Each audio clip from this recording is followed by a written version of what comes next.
I was in an art class a while back and the teacher told me to make sure your paint stays segregated. You wouldn't want to end up with an ugly color. And I said, if you never mix the colors, how good could your painting really be?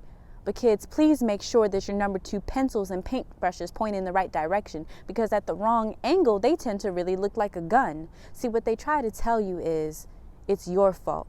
Your fault that you can't wear a hoodie with the hood up. Your fault that you can't move too quickly when they tell you to put your hands up. Your fault that their racism makes little kids grow up.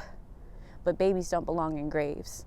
How come Tamir Rice, a 12-year-old boy, was shot and killed by police for playing with a fake gun, when 17-year-old Kyle Rittenhouse, who killed 3 and shot 1 at a Black Lives Matter protest with a semi-automatic, was able to walk free?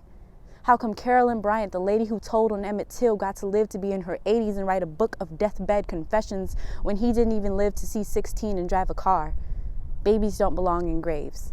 I promise you that kids look cute in almost anything, but the middle of May is not a good time to see if a 7-year-old can make a body bag look stylish. I mean, her killer lived to be more than 4 times her age. How is that fair? Because while the girls from Toddlers and Tiaras were practicing their resumes, Ayanna Stanley Jones was worried about a different type of head-shot. Babies don't belong in graves.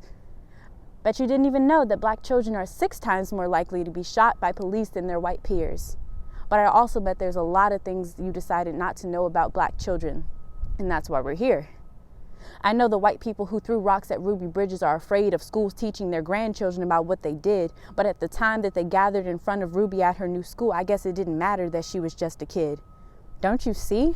We grow up understanding that jobs will ask for your race before asking what makes you qualified. Something about America just don't feel right. People want to move on with life as if repression never happens, as if unarmed shootings never happened, as if slavery was a word in a magic book. I know you think like Voldemort, if you don't say the name, it doesn't have any power, but it does when they see us. When they see me, they want to believe I have no job, I'm lazy, I curse like crazy and talk using slang. When they see me, it forces me to see that America just may never see me equally, at least not in this lifetime.